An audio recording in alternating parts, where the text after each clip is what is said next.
الرحيم ومن ذريته داود وسليمان وأيوب ويوسف وموسى وهارون صدق الله مولانا العظيم وصدق رسوله النبي الأمين الكريم إن الله وملائكته يصلون على النبي يا أيها الذين آمنوا صلوا عليه وسلموا تسليما صل على سيدنا ونبينا ومولانا محمد وعلى آل سيدنا ومولانا محمد وبارك وسلم وصل عليه الصلاة والسلام عليك يا سيدي يا رسول الله وعلى آلك وأصحابك يا سيدي يا حبيب الله محترم ہمارا قصص القرآن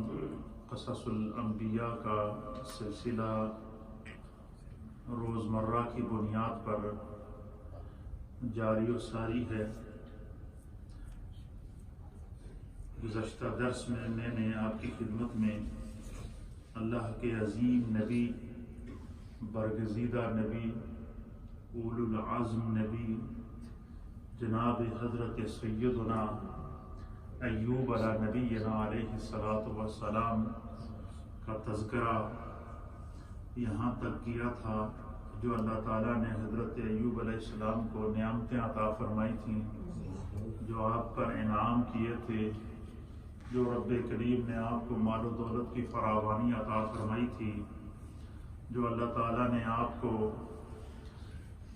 آپ کے دور کے اندر روئے زمین کا سب سے بڑا امیر انسان اور سب سے بڑا صاحب تقوی انسان، سب سے زیادہ صابر اور شاکر انسان اللہ رب العالمین نے آپ کو بنایا، اور آپ کے انصاف، آپ کی محبت اور آپ کی خداوند قدوس کی بارگاہ میں عبادت ہے کہ اتنا مال و دولت ہونے کے باوجود، اتنی دولت و ثروت ہونے کے باوجود، اتنا مال و متاع ہونے کے باوجود حضرت سیدنا ایوب علیہ السلام کی عاجزی کے اندر، ان کی انکساری کے اندر، ان کے شکر کے اندر اور ان کی خداوند قدوس کی بارگاہ میں عبادت کے اندر دن بدن اضافہ ہو رہا تھا، حتیٰ کہ فرشتوں نے اپنی مجلس کے اندر ذکر کیا کہ روئے زمین کے اوپر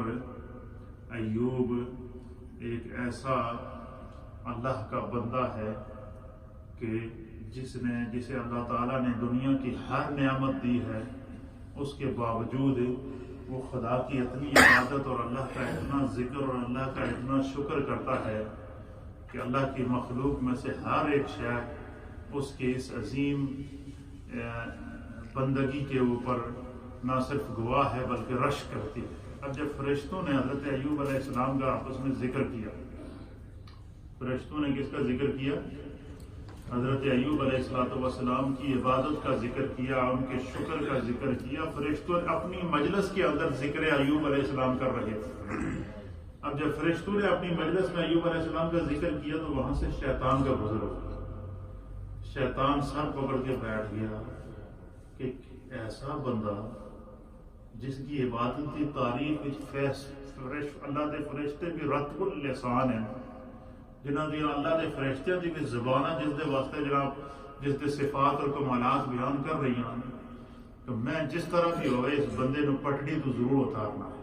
شیطان نے ہمیشہ اللہ کے نبیوں کے اوپر، اس سے آپ خود اندازہ لگا سکتے کہ شیطان جب اللہ کے نبیوں سے اس نے ان کو آزمائشوں میں ڈالنے کے لیے کیا کیا حربہ استعمال نہیں کیا، تو ہم لوگ تو سر سے پاؤں تک ہیں سراپائے گناہ ہیں اور تقصیرات میں ڈوبے ہوئے ہیں۔ اس لیے ہمیشہ علماء اور محدثین نے لکھا کہ جب بھی آپ اٹھیں بیٹھیں یا کوئی کام شروع کریں یا کوئی کام کرنا چاہیں یا کسی بھی کام کا ارادہ کریں تو اعوذ باللہ من الشیطان الرجیم ضرور پڑھ لیا کریں۔ ورنہ جو بندہ یہ پڑھ لیتا ہے کہ اعوذ باللہ من الشیطان الرجیم، اس کا معنی ہے کہ میں اللہ تعالیٰ کی پناہ میں آتا ہوں شیطان ملعون اور رجیم کی ہر ایک مکر و فریب سے۔ فرمایا جب انسان اپنے آپ کو خدا کے حوالے کر دیتا ہے تو شیطان کچھ بھی کرے اس کے اوپر اس کا بس نہیں چلتا، اس پہ دسترس نہیں ڈال سکتا. تو اس لیے اس وظیفے کو بھی اپنی زندگی کا معمول بنا دیں. اگر ہم چاہیں کہ ہم شیطان کے فتنوں و فساد سے محفوظ رہیں، اعوذ باللہ من الشیطان الرجیم ضرور پڑھا کریں، یا ولا حول ولا قوۃ الا باللہ العلی العظیم. اس کے بارے میں ہے کہ جب یہ پڑھا جاتا ہے کہ ولا حول ولا قوۃ الا باللہ العلی العظیم، تو شیطان اگر اس ایریے میں کہیں بھی ہو تو وہ بھاگ جاتا ہے اور وہ اس ایریے میں نہیں آتا. اب یہ دیکھیں کہ اللہ کے نبی حضرت ایوب علیہ السلام اتنے انہماک سے خدا کی عبادت کر رہے تھے کہ مال موجود، دولت موجود، اولاد موجود، ثروت موجود، دنیا کی ہر نعمت موجود. تو شیطان شیطان کا اگر حضرت ایوب علیہ السلام پر بس نہیں چلتا تھا تو ان کے مال پہ تو بس چل سکتا تھا، ان کی اولاد پہ تو چل سکتا تھا، ان کے جو خادم تھے ان پہ تو چل سکتا تھا. لیکن انتہائی کوشش کے باوجود شیطان نہ ان کے مال کو نقصان پہنچا سکا، نہ ان کی اولاد کو نقصان پہنچا سکا، نہ ان کے وہ اللہ کی، چونکہ اللہ کے ذکر کے اندر تھا، انہوں نے اپنے آپ کو خدا کے حوالے کیا تھا، خدا نے ان کی چیزوں کی حفاظت کی ہوئی تھی، وہ اللہ کے حصار میں تھی ہر چیز. پھر شیطان نے کیا اس کو علامہ صاحب تفسیر مظہری کے نے نقل فرمایا ہے، تفسیر مظہری کے اندر. اسی طریقے سے علامہ ابن عساکر نے تاریخ دمشق کے اندر اس کو نقل فرمایا ہے، صاحب روح البیان نے نقل فرمایا ہے، صاحب روح المانی نے نقل فرمایا ہے، صاحب تبیان القرآن نے نقل فرمایا ہے. اور اسی طریقے سے تقریباً تمام محدثین اور مفسرین نے جنہوں نے اس کے اوپر حضرت ایوب علیہ السلام کی سیرت یا ان کی ان آیات کی تفاصیر کو لکھا، اس کے اندر اس واقعے کو نقل فرمایا ہے کہ شیطان کا جب دیکھا کہ وہ ہر طرح سے ناکام ہو گیا تو شیطان اللہ کی بارگاہ میں حاضر ہو گیا. کیا ہوا؟ اللہ کی، اس کا حربہ دیکھیں آپ شیطان کا، اللہ کی بارگاہ میں حاضر ہوا. تو اس کے اوپر علامہ جلال الدین سیوطی رحمۃ اللہ علیہ نے در منصور کے اندر اس واقعے کو نقل فرمایا کہ قرآن پاک کی تفسیر ہے. آپ فرماتے ہیں کہ ابلیس جو ہے وہ دربار خداوندی میں آیا اور کہنے لگا مولا تو نے اپنے بندے پر بڑا انعام کیا ہے، بڑا اکرام کیا ہے، بڑی نعمتیں دی ہیں. حضرت ایوب علیہ السلام کے بارے میں شیطان نے کہا کہ اور اس نے تیرا شکر ادا کیا اور تو نے اسے عافیت عطا فرمائی اور ہر طرح کی نعمت تو نے اسے عطا فرمائی ہے. اس میں کوئی شک نہیں کہ ایوب کو دنیا کی ہر نعمت موجود ہے، لیکن میں ایز اے شیطان میرا یہ اوپینین ہے، وہ کہنے لگا شیطان اللہ کی بارگاہ میں کہ میرا یہ کہنا ہے، میری یہ سوچ ہے، یہ تو ایوب کو مال ملا، دولت ملی، عزت ملی، ثروت ملی، حکومت ملی تو اس نے شکر کیا.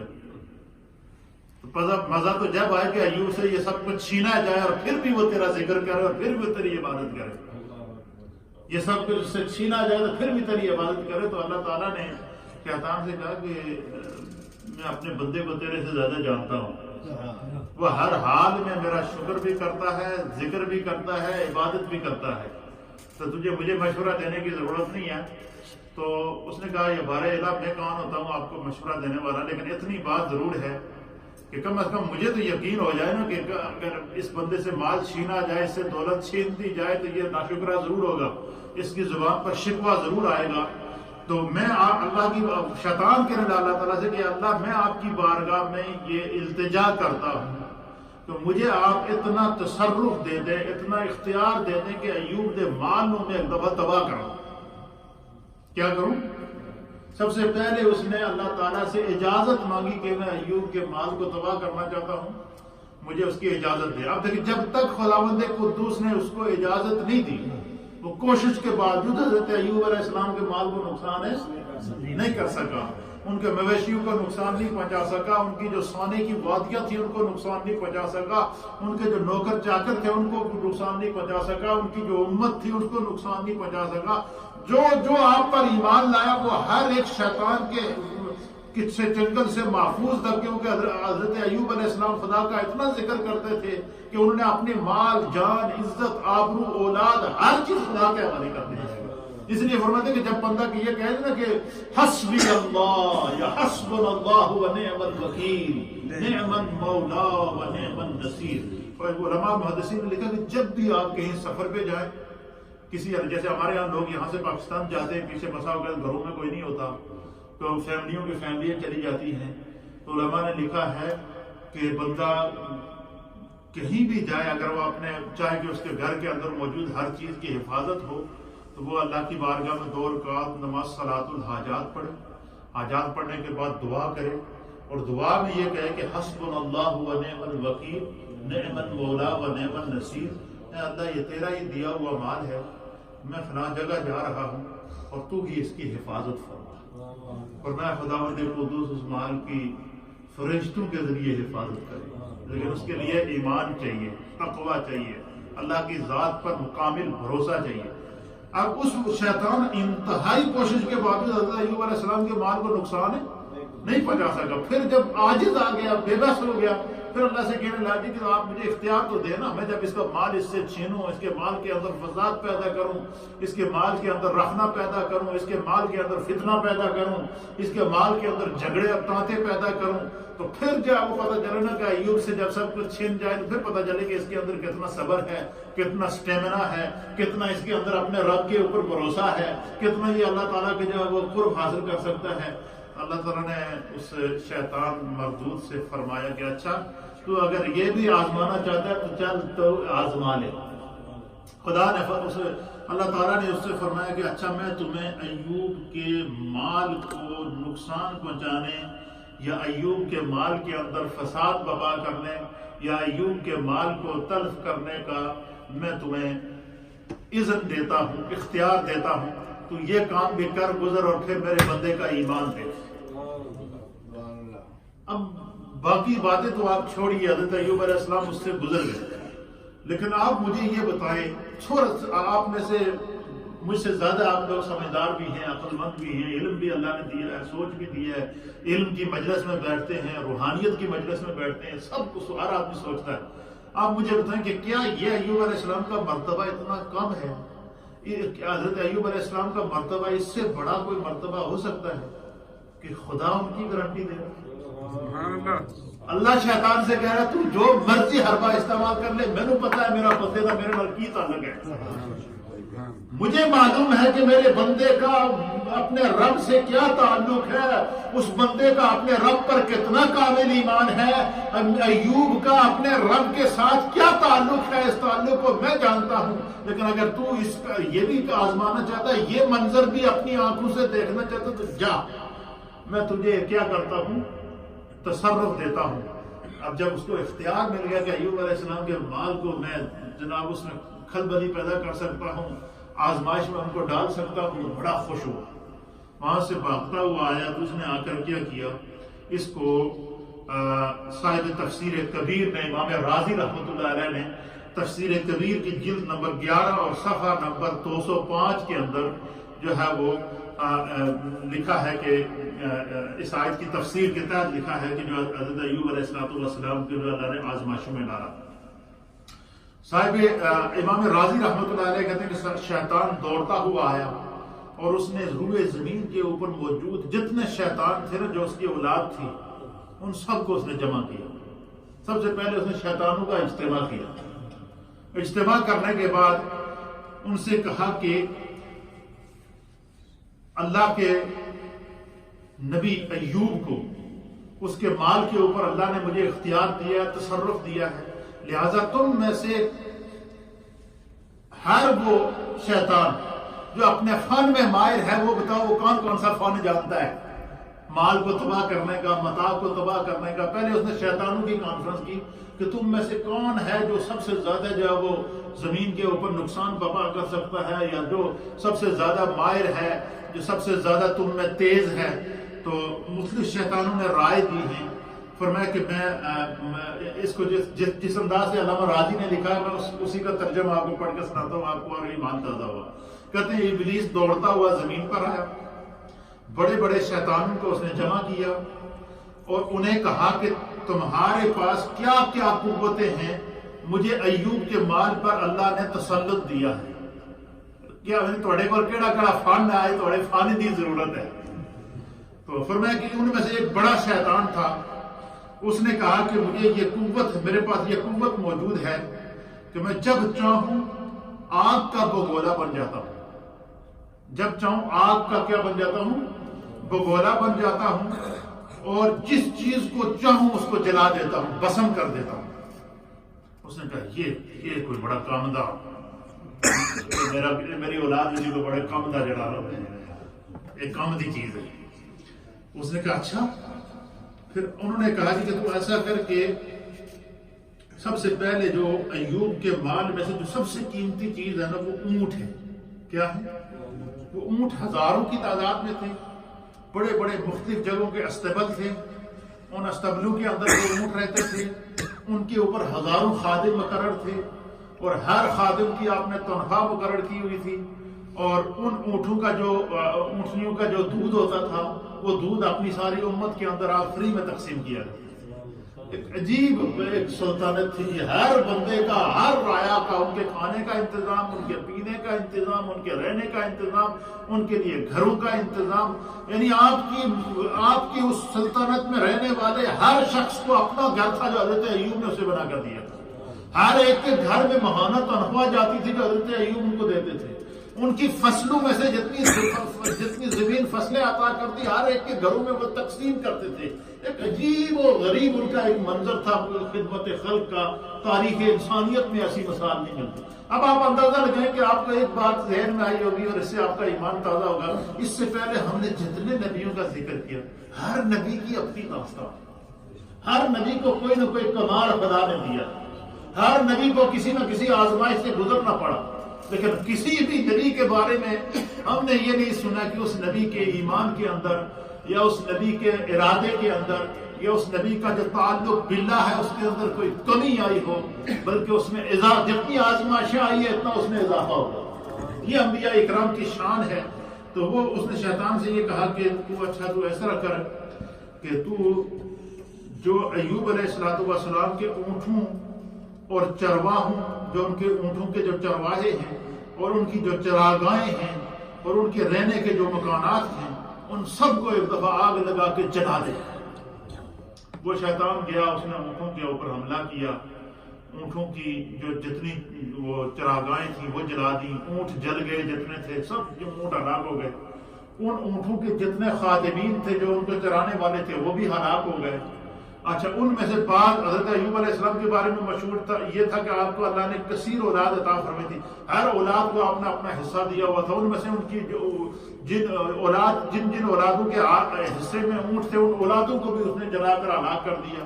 پوری کی پوری بستی جہاں اونٹ باندھے ہوئے تھے وہ بستی اجڑ گئی ہے، جل کر راکھ ہو گئی۔ کیا ہوگی؟ راکھ ہو گئی۔ تو پھر وہ ایک چروائے کے لباس میں شیطان حضرت ایوب کے پاس گیا۔ کیا اب اس نے دوسرا حربہ دیکھا، وہ جو ہے وہ جب اس نے آپ لکھتے ہیں کہ ابلیس ایک چرواہے کی شکل میں حضرت ایوب علیہ السلام کے پاس گیا، امام راضی کہتے ہیں، اور اس وقت حضرت ایوب علیہ السلام کھڑے ہو کر نماز پڑھ رہے تھے، اللہ کی عبادت میں مصروف تھے، خدا کے ذکر میں مصروف تھے۔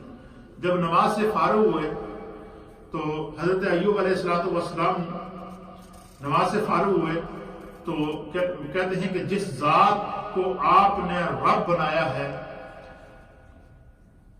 آپ کو معلوم ہے، حضرت شیطان نے اگر حضرت ایوب علیہ السلام سے کیا کہا کہ وہ اللہ جس نے آپ کو جو ہے وہ اپنا نبی بنایا ہے اور جس ذات نے آپ کو اپنا برگزیدہ بندہ بنایا ہے، فرمایا کہ اس اللہ نے آپ کے اونٹوں اور چرواہوں کے ساتھ کیا کیا آپ نے دیکھا؟ وہ شیطان کے فیس بدل کر کے ایک چروائے کے روپ کے اندر حضرت ایوب کے سامنے آیا کہ دیکھو خداوند قدوس نے اللہ نے جو تم آپ کو وہ سارا مال دیا تھا، اونٹ دیے تھے، تو آپ نے دیکھا کہ ان کا کیا حشر ہوا؟ انہوں نے کہا جی کیا ہوا؟ حضرت ایوب علیہ السلام نے کہا کیا ہوا؟ تو حضرت ایوب علیہ السلام نے فرمایا کہ وہ اسی ذات کا مال تھا جس نے دیا تھا، اس نے واپس لے لیا۔ اس نے کہا یہ تو کوئی بات نہیں، مجھے کیوں بتانے کے لیے آئی؟ میری اتنی طاقت تھی کہ میں اتنے اونٹ رکھ سکتا، میری اتنی طاقت تھی کہ میں اتنی بستیاں آباد کر سکتا۔ فرمایا یہ تو میرے خدا کا دیا ہوا مال تھا، وہی کریمانہ ذات کا مال تھا، اس نے مجھے عاریتاً دیا تھا، اس نے مجھے ٹمپریری میری ڈیوٹی لگائی تھی کہ میرے مال دی ذرا حفاظت کر۔ آپ نے کیا فرمایا کہ یہ اس کا دیا ہوا مال تھا تو اس نے تو میری ڈیوٹی لگائی تھی کہ میرا مال ہے یہ تمہارے تصرف میں دے رہا ہوں اس پہ ذرا ڈیوٹی اپنی دے. پر وہ میری عارضی ڈیوٹی تھی. اس کا زیادہ اس کا دیا ہوا مال تھا, اس نے جب چاہا لے لیا. مجھے تو اس سے کوئی غم, میں تو اللہ کا اور شکر ادا کرتا ہوں اور اللہ نے جو مجھے ذمہ داریاں دی تھی وہ تھوڑی اور کم کر دی, بوجھ کم ہو گیا. یہ نہیں کہا کہ میرا مال نقصان ہو گیا, ہزاروں اونٹ تباہ ہو گئے. اس دور کی سب سے بڑی دولت ہے. یعنی آپ یہ سمجھ لیں کہ آج ہمارے ملک پاکستان کے اندر ڈالر کی قیمت گری ہے نا, اکانومی کی کیا پوزیشن ہے, لوگوں کی چیخیں نکل رہی ہیں نہیں نکل رہی ہیں, یہ ہو گیا وہ ہو گیا, ملک تباہ ہو رہا ہے, ملک ڈوب جائے گا, ملک کو یہ ہو جائے گا. یہ اس دور کی سب سے بڑی اکانومی یہی ہوتی تھی, اس دور کی سب سے بڑی معیشت یہی ہوتی تھی, اس دور کی معیشت یہی ہوتی تھی, اس دور کے اندر مال و دولت کے یہی اسباب اور یہی ذرائع ہوتی تھی, یہی بینک بیلنس ہوتا تھا. تو آپ نے فرمایا کہ خدا کا دیا ہوا مال تھا, اس نے تو میری عارضی ڈیوٹی لگ رہی تھی, اس نے لے لیا. اس نے کہا جڑے بندے اتنے گئے, اس نے کہا جی بندے کیا, حضرت ایوب نے کہا میں نے اپنی زندگی تو اختیار نہیں ہے, وہ بندے بھی تو خدا کے دیے ہوئے بندے تھے, انہیں نے خدا نے ان کو زندگی دی تھی. اللہ نے چاہا کہ ان کو اپنے پاس بلا لے, انہوں نے اس سے زیادہ اور کیا کہ وہ اپنے خدا کے پاس چلے گئے. بڑا پریشان ہو چلتا یار کا مال ہے, یہ کیسا بندہ ہے, ہزاروں اونٹ تباہ کر دیے, اس کی نسلیں تباہ کر دی, پورے علاقے جلا دیے, ریت کا ڈھیر کر دیے, راک کا ڈھیر کر دیے, اور اس کے ماتھے پر شکن بھی نہیں آئی. تو جب حضرت ایوب علیہ السلام نے کہا کہ اس نے جب چاہا لے لیا, تو ابلیس نے کہا کہ آپ کے پروردگار نے آسمان سے آگ کا بگولا بھیجا ہے. اور پھر دوبارہ اس نے پیش بنا, آگ کا بگولا بھیجا ہے اور اس نے اونٹوں اور چرواہوں کو جلا دیا ہے. لوگ مبہوت اور متعجب ہیں. بعض نے کہا کہ حضرت ایوب علیہ السلام کسی چیز کی پوجا نہیں کرتے اور یہ صرف دھوکہ تھا, تو اگر آپ آگ کی پوجا کرتے تو شاید آگ آپ کو نہ جلاتے. اب یہ سب بحث بدلا ہے, ان کو شرک کی طرف لانے کے لیے جا. تو حضرت ایوب علیہ السلام نے جب اس کی یہ بات سنی تو کہتے ہیں کہ حضرت ایوب علیہ السلام نے جب یہ بات سنی تو انہوں نے کہا کہ الحمدللہ رب العالمین, اس کا شکر ہے کہ اس نے مجھے اپنی عبادت کا مستحق بنایا. اس نے مجھے نہ کسی آگ کا کے سامنے سر ٹیکنے کی مجھے توفیق دی ہے, نہ جو ہے وہ کسی بت کی پوجا کرنے کی توفیق دی ہے. میں ہر حال میں اس خدا کا شکر ادا کرتا ہوں, اس کی تعریف کرتا ہوں. الحمدللہ اسی نے مجھے عنایت کیا تھا. حضرت ایوب کے الفاظ جس کو امام راضی نے لکھا ہے, اسی نے مجھے یہ مال عنایت کیا تھا, اسی نے چھین لیا, پھر میں اسی کی ستائش کرتا ہوں اور اسی کی بارگاہ میں جو ہے وہ پھر کہتے ہیں کہ پھر حضرت ایوب علیہ السلام نے شیطان کو مخاطب کر کے کہا کہ میں تمہیں ایک بات بتاؤں, میں بتاؤں کہ ہماری حیثیت کیا ہے. تو اس نے کہا, شیطان نے کہا جی بتاؤ. حضرت ایوب علیہ السلام نے کہا کہ میں جب اپنی ماں کے پیٹ سے باہر آیا تھا نا, صرف میرے جسم پر کپڑے بھی نہیں تھے, ننگا تھا.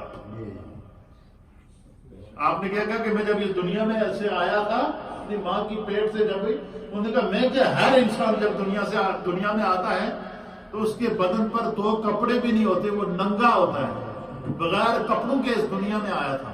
اس خدا نے مجھے کپڑے پہنائے, چھوٹا سا ناتواں سا جسم تھا, میں اپنے پاؤں پر کھڑا بھی نہیں ہو سکتا تھا. اس نے مجھے جو ہے وہ اتنی عمر اور اتنی زندگی عطا فرمائی. اور آپ نے فرمایا کہ میں جب بطن والدہ سے اریاں آیا تھا, اریاں آیا کا مطلب کہ ننگا آیا تھا, اور اریاں اسی مٹی میں, اور اسی حالت میں واپس اسی مٹی میں جانا ہے. یہ اونٹ, یہ دولت, یہ دنیا, یہ بینک بیلنس, یہ سب کچھ ادھر رہ جائے گا. مجھے اس کی فکر کرنے کی ضرورت کیا ہے؟ اس خدا کا دیا ہوا مال تھا, اس نے عارضی ڈیوٹی لگائی تھی, میں نے وہ ڈیوٹی ادا کر دی ہے. جب اس نے چاہا تو مجھ سے ڈیوٹی کم کر دی, میں تو اور اللہ کی عبادت کروں گا اور خدا کا شکر کروں گا. اور حشر کے دن بھی آپ نے فرمایا کہ اریاں ہی دنیا میں آیا تھا, اریاں ہی قبر کے اندر جاؤں گا, اور حشر کے دن جب خدا کی بارگاہ میں اٹھوں گا تو اسی طرح اریاں ہی اٹھوں گا. تو جب اپنے جسم پر کپڑوں کا بھی مجھے اختیار نہیں ہے تو مجھے مال کی فکر کرنے کی ضرورت کی ہے. اب اس میں دیکھیں کتنے لوگوں کے لیے سبق ہے, جو لوگ مال, دولت, زر, زمین کے اوپر قتلوں کے قتل کر دیتے ہیں, اور وہ سمجھتے ہیں کہ یہ سب کچھ ہم لے لیں گے، حالانکہ پتہ ہی نہیں، آگاہ اپنی موت سے کوئی بشر نہیں، ساما ہے 100 برس کا کل کی خبر نہیں، اور ہم یہ لگے رہتے ہیں جی فلانے نے 1 انچ زمین لے لی، فلانے نے یہ کر دیا، فلانے نے یہ کر دیا، اس کے اوپر جھگڑے، پھر اس کے اوپر مخالفتیں، پھر ساری زندگی کی ناراضگیاں، حتیٰ کہ ملاقات تو کیا لوگوں کے جنازے بھی ہم چھوڑ دیتے ہیں، اور یہ نہیں ایک لمحے کے لیے انسان نہیں سوچتا۔ حضرت ایوب علیہ السلام، اب قرآن اس واقعے کو کیوں بیان کر رہا ہے؟ پتہ چلے کہ اللہ تعالیٰ نے جو انسان کو زندگی دی ہے یہ اس کی امانت ہے، انسان کو جو سانس ملے اسے خدا کے ذکر میں گزارنا چاہیے، اس کی فکر میں گزارنا چاہیے، اس کی عبادت اور اس کی ریاضت کے اندر گزارنا چاہیے۔ کہتے ہیں کہ اگر اللہ تعالیٰ پھر اس نے کہتے ہیں کہ حضرت ایوب علیہ السلام نے جو ہے وہ یہ اس کو جواب دیا تو مایوس ہو گیا، پریشان ہو گیا، یار اتنا بڑا میں نے حربہ کیا پھر بھی اس بندے کے اندر کوئی ذرا بھی نہیں آئی۔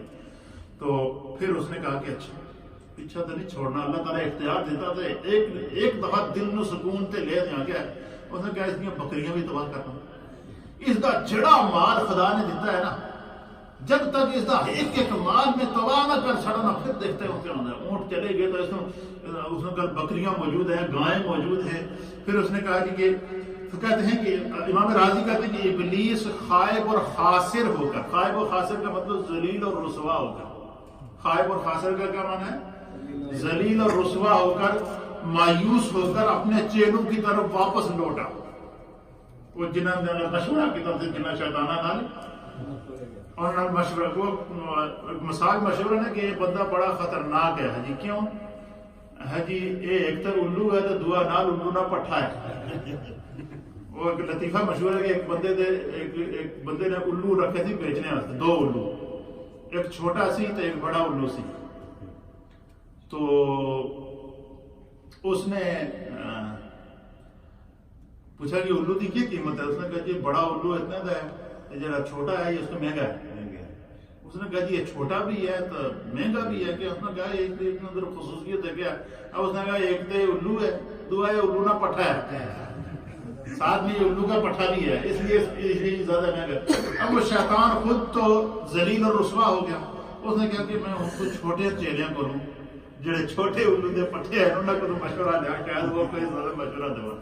کہتے ہیں خائب و خاسر ہو کر، رسوا ہو کر، ذلیل ہو کر وہ شیطان پھر اپنے چیلوں کی طرف لوٹ آیا۔ دوسرے شیطان نے اس سے کہا، کہتے دوسرے شیطان نے اس سے کہا کہ میرے پاس ایک ایسی قوت ہے، میں جب چاہتا ہوں تو ایسی چیخ بن جاتا ہوں، ایسی چیخ مارتا ہوں کہ ہر روح والی جو چیز ہوتی ہے اس کی روح نکل جاتی ہے۔ ایسی میری خطرناک چیخ ہوتی ہے، اس کے اندر اتنا زور ہوتا ہے کہ ہر ذی روح چیز جو ہوتی ہے اس کی روح نکل جاتی ہے۔ وہ چیخ سن کر ابلیس نے کہا کہ تو ایسا کر کے یہ جو ایوب کا جو بکریاں کا ریوڑ ہے نا، ہزاراں دی تعداد بھی تیری لکھاں دی تعداد میں بکریاں موجود ہیں اور بکروال موجود ہیں، چروائے موجود ہیں جڑے اس دی انہاں دی خدمت تے مامور ہیں، تو جا کے انہاں دے درمیان ایک چیخ مار دے تاکہ وہ بکریاں تو جتنے چروائے ہیں اور جڑے انہاں دے خادم ہیں وہ سارے دے سارے جڑا وہ مر جاون۔ تو پھر میں گل کرنا ایوب دے نال۔ وہ شیطان کا حکم لے کے وہ چھوٹا شیطان چل پڑا۔ کہتا ہے کہ وہ شیطان بکریوں اور ان چرواہوں کے پاس گیا۔ امام راضی کہتے وہاں جا کر اس نے چیخ ماری، بکریاں مر گئیں، چرواہے بھی عالم بالا سے چلے گئے، چرواہے بھی فوت ہو گئے۔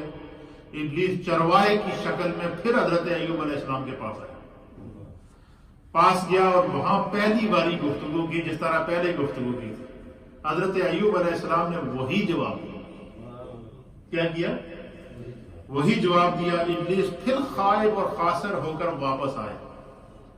کہتے ہیں پھر ایک اور شیطان نے اسے کہا کہ میرے پاس ایسی قوت موجود ہے کہ میں تیز آندھی بن جاتا ہوں۔ کیا بن جاتا ہوں؟ تیز آندھی بن جاتا ہوں اور ہر چیز کو جڑ سے اکھیڑ کر پھینک دیتا ہوں۔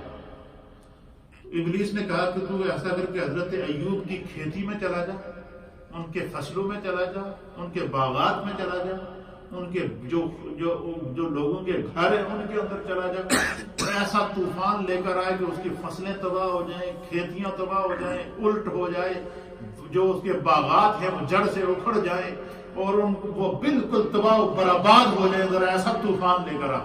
وہ کہتے ہیں شیطان کا وہ جو چیلا تھا وہ اسی طریقے سے گیا اور اس نے حضرت ایوب کی جتنی فصلیں تھیں، آپ کی فصلوں میں سے جو ہے وہ گندم اور چاندی جو یہ اگتا تھا، اور پھر اتنا اگتا تھا کہ پورا علاقہ اس میں سے جو وہ اس کو رزق دیا جاتا تھا۔ وہ طوفان لے کر آیا، فصلیں تباہ ہو گئی، گندم جل گئی، کھیتیاں تباہ ہو گئی، جتنے باغات تھے وہ تباہ ہو گئے، پھل تباہ ہو گئے، پھلدار درخت تباہ ہو گئے، ہر چیز جڑوں سے اکھڑ گئی، جو لوگ ان باغوں کے اندر رہ رہے تھے وہ سارے کے سارے تباہ و برباد ہو گئے، اور سب کے سب مستغرق اس کے اندر غرق ہو گئے۔ تو کہتے ہیں کہ شیطان پھر بیس بدل کر حضرت ایوب علیہ السلام کے پاس آیا، آپ پھر نماز میں اور اللہ کے ذکر میں مشغول، انہیں کوئی پرواہ نہیں ہے کہ اونٹ تباہ ہو گئے، بستیاں تباہ ہو گئی، کچھ چلا گیا، وہ پھر اللہ کے ذکر کے اندر کیا ہے، مصروف ہیں۔ اور شیطان نے کہتے ہیں کہ پھر اسی طریقے سے وہی بات کہی، اب حضرت ایوب نے وہی جواب دیا۔ ابلیس آہستہ آہستہ آپ کے اموال کو برباد کرتا رہا، سب کچھ ختم ہو گیا۔ علامہ جلال الدین سیوطی کہتے ہیں سب کچھ ختم ہو گیا۔ کہتے ہیں کہ جب اس نے آپ کا صبر دیکھا تو پھر اللہ کی بارگاہ میں پہنچا، دوبارہ پھر خدا کی بارگاہ میں پہنچا کہ اللہ الہی تو نے مجھے ایوب علیہ السلام کی اولاد پر مسلط کیے، تو نے مجھے ایوب کے مال پر مسلط کیا، اس کی کھیتیوں پر مسلط کیا، اس کی ساری دولت کے اوپر مسلط کیا، میں نے سب کچھ تباہ کر دیا، اس کے باوجود اس کو کوئی اثر نہیں ہو رہا ہے اللہ۔ اب میں تیری بارگاہ میں التجا کرتا ہوں کہ انسان کو اپنی اولاد بڑی پیاری ہوتی ہے، لہٰذا تو مجھے ایوب کی اولاد پر اختیار دے، ذرا میں اس کی اولاد دے وچ فتنہ ڈال، اولاد آپس میں لڑائی کرے، جھگڑا کرے، قتل و غارت کرے، تباہ و برباد ہو، پھر میں دیکھتا ہوں پھر وہ لوگوں سے کہتا پھرے گا کہ میری اولاد نے مجھے دھوکہ دیا، اور پھر وہ شکوہ لائے گا زبان کے اوپر۔ اللہ نے کہا اچھا تو اے اربابی استعمال کر، میں تجھے ایوب کی اولاد پر اختیار دیتا ہوں، تصرف کا کیا کرتا ہوں، اختیار دیتا ہوں۔ کہتے ہیں کہ اللہ اکبر، کہ حضرت ایوب علیہ السلام کی اولاد پر جب اس کو وہ مل گیا تو آپ کی اولاد ایک محل کے اندر جو ہے وہ رہتی تھی، اور پھر آپ کو بتایا انبیاء کے بچے، نبی زادے، نبیوں کی اولاد بھی تو جو خدا کی طرف سے جو اللہ نے نبیوں کو اولاد دی ہوتی ہے وہ اولاد بھی تو لاجواب ہوتی ہے، اور اس اولاد کا بھی کیا کہنا۔ وہ سارے ایک محل کے اندر تھے، شیطان نے محل کی بنیادوں کو ہلانا شروع کر دیا، پھر ایسا کیا کہ اس نے جو ہے وہ اس پورے محل کو گرا دیا، ان کے اوپر کیا کر دیا، پورا محل گرا دیا، ساری اولاد ان کے اس کے اندر دب گئی، سر کچلے گئے، سب کے سب جب وہ شہید ہو گئے، سب کے سب فوت ہو گئے، اور ایوب علیہ السلام کو ان کی خبر دی گئی، اور پھر جو وہ شیطان بیس بدل کے گیا حضرت ایوب علیہ السلام کے پاس کہ کاش اپنے بیٹوں کو دیکھ لیتے کہ وہ کیسے سر کے بل پڑے ہوئے ہیں، ان کی لاشیں اٹھانے والا کوئی نہیں ہے، وہ محل جو تو نے بنایا تھا وہ تباہ ہو گیا، اور وہ یہ دیکھو تو جس رب کی عبادت کرتا ہے اس نے نہ تیرا مال چھوڑا، نہ تیری جائیداد چھوڑی، نہ اب تیری اولاد تھی اس نے تیری اولاد کو بھی یہ کر دیا۔ آپ نے فرمایا اولاد بھی تو اسی کی دی ہوئی تھی، اس کی دی ہوئی تھی اس نے واپس لے لی۔ حضرت ایوب علیہ السلام کے ماتھے پہ شکم تک نہیں ہے، اللہ کے ذکر میں مصروف ہے، آپ نے صبر کا دامن نہ چھوڑا۔ کہتے ہیں امام راضی کہ آپ نے صبر کا دامن نہ چھوڑا، ابلیس پھر اللہ تعالیٰ کی بارگاہ میں گیا اور کہا مولا یہ کیسا انسان ہے، یہ کیسا تیرا بندہ ہے، نہ اس کو مال کی پرواہ، نہ جب وہ اولاد کی پرواہ، نہ کھیتی باڑی کی پرواہ، کسی چیز کی پرواہ نہیں، وہ ہر لمحہ تیری طرف متوجہ ہے۔ تو پھر شیطان نے حضرت اللہ تعالیٰ کی بارگاہ میں عرض کیا کہ بارے الہ ایک آخری حربہ ہے، میں اس کو بھی استعمال کرنا چاہتا ہوں، اور وہ حربہ یہ ہے کہ مجھے اپنے اس محبوب نبی ایوب، اپنے اس پیارے بندے ایوب کے جسم پر تسلط دے، میں اس کو جسمانی تکلیف پہنچانا چاہتا ہوں، تو تاکہ اس کی چیخیں دنیا دیکھے، اور اس کی جب چیخیں نکلیں گی، اس کو جب جسمانی تکلیف پہنچے گی، اور اس کے جسم پر مجھے اختیار عطا فرما، اور جب تو مجھے اختیار دے گا تو پھر دیکھنا میں اس کو کیا کیا تکلیفیں پہنچاتا ہوں. تو اللہ تعالیٰ قرآن کریم فرقان مجید اس منظر کو بیان کرتا ہے کہ اللہ تعالیٰ نے شیطان سے کہا کہ مردود جا میں تیرے کو یہ اختیار بھی دیتا ہوں، تو یہ حربہ بھی استعمال کر لے تاکہ تیرے کو پتہ چلے کہ خدا کے بندوں کا خدا کے ساتھ کیا تعلق ہوتا ہے، اللہ کے بندوں کا اللہ پر کیا ایمان ہوتا ہے.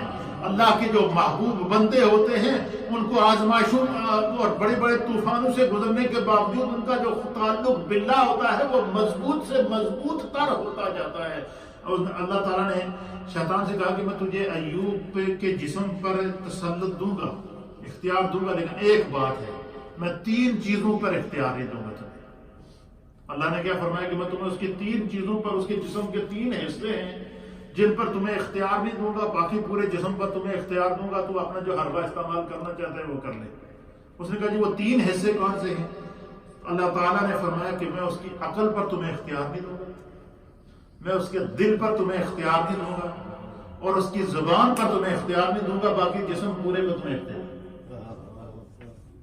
یہ قرآن نے اس منظر کو بیان کیا. اللہ تعالیٰ نے ابلیس سے کیا فرمایا کہ میں 3 چیزوں پر ایوب کی تمہیں اختیار نہیں دوں گا، باقی پورے جسم پر اختیار دے دوں گا. وہ 3 چیزیں کیا ہے؟ عقل ہے، زبان ہے اور دل ہے.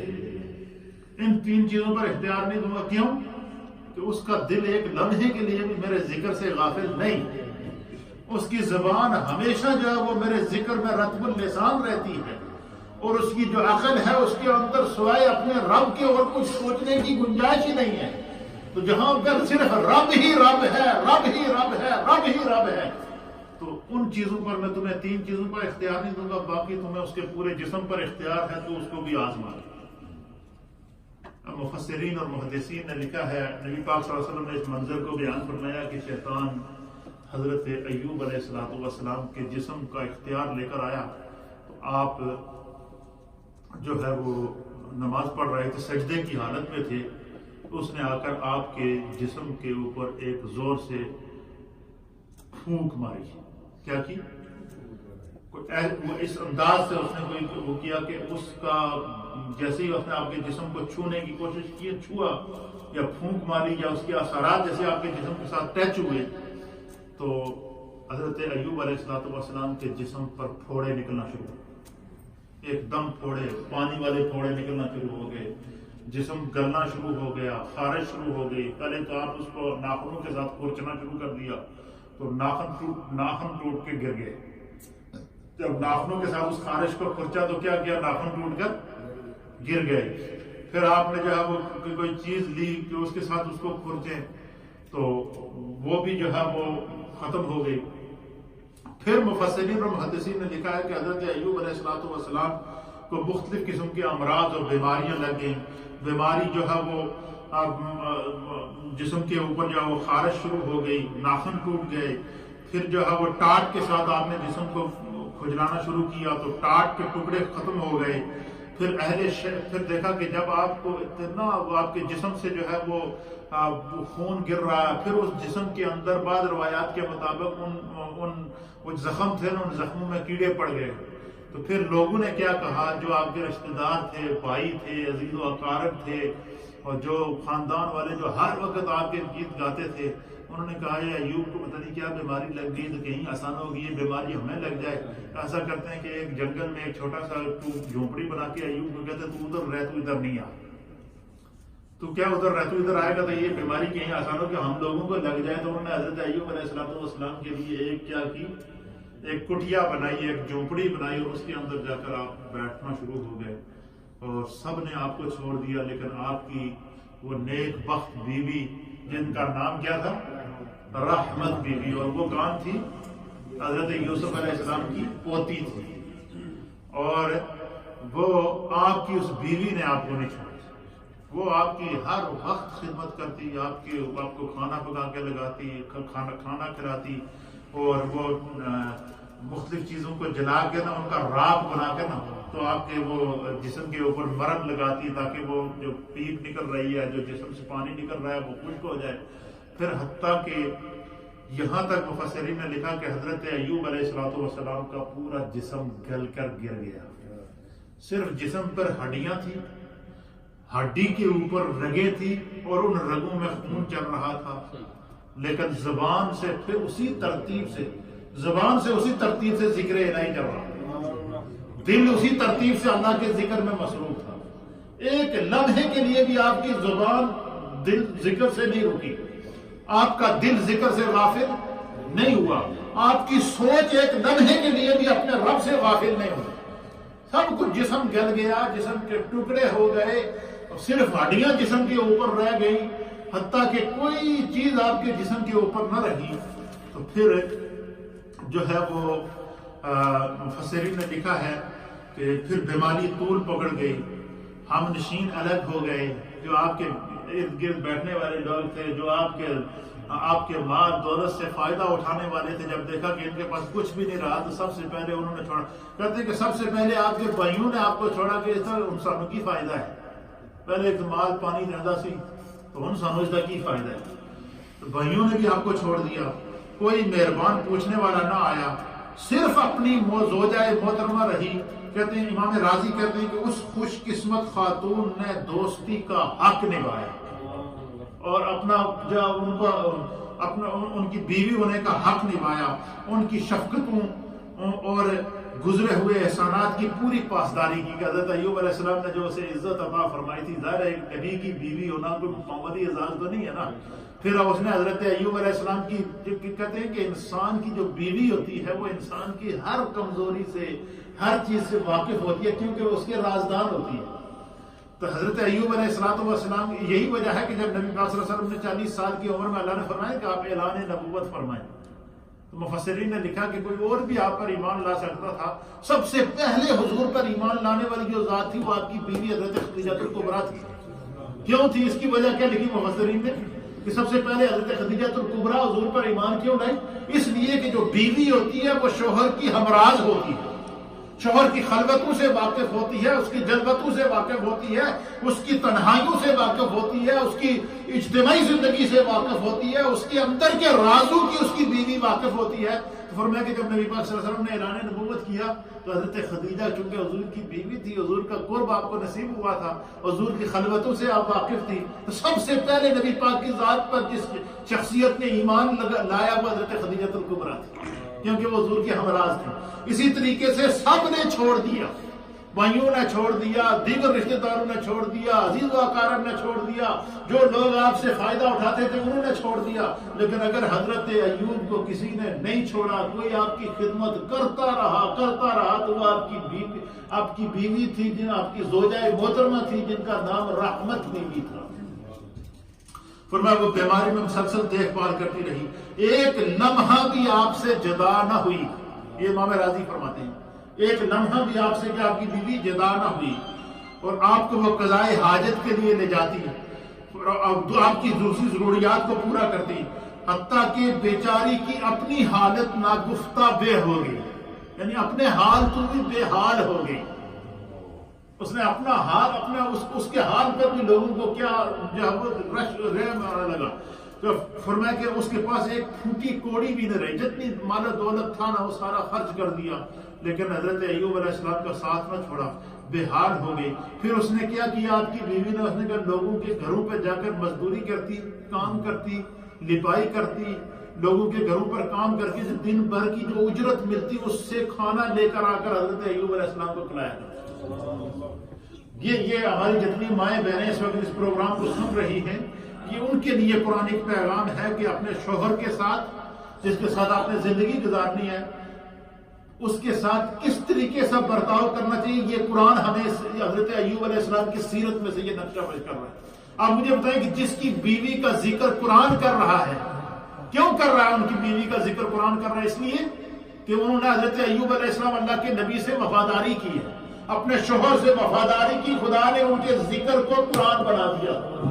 اسی طریقے سے ام المومنین سیدہ عائشہ صدیقہ بنت صدیق رضی اللہ تعالیٰ عنہما، آپ سرکار دو عالم صلی اللہ علیہ وسلم کی سچی جو ہے وہ شریک حیات تھی، منافقین نے آپ پہ الزام لگا دیا، آپ پہ تہمت لگا دی، سب کچھ کر دیا اور آپ کو بدنام کرنے کی کوئی کسر نہیں چھوڑی، لیکن ام المؤمنین کی برات میں اللہ تعالیٰ نے سورہ نور کی 10 آیات نازل کر کے قیامت تک کے لیے ام المؤمنین عائشہ صدیقہ کی پاک دامنی کو اللہ نے مومنین کے لیے تلاوت قرآن بنا دیا۔ آپ مجھے بتائیں کہ اس خاتون کا کیا مقام ہوگا، اس عورت کا کیا مقام ہوگا کہ جس کے ذکر کو خدا نے تلاوت قرآن بنا دیا۔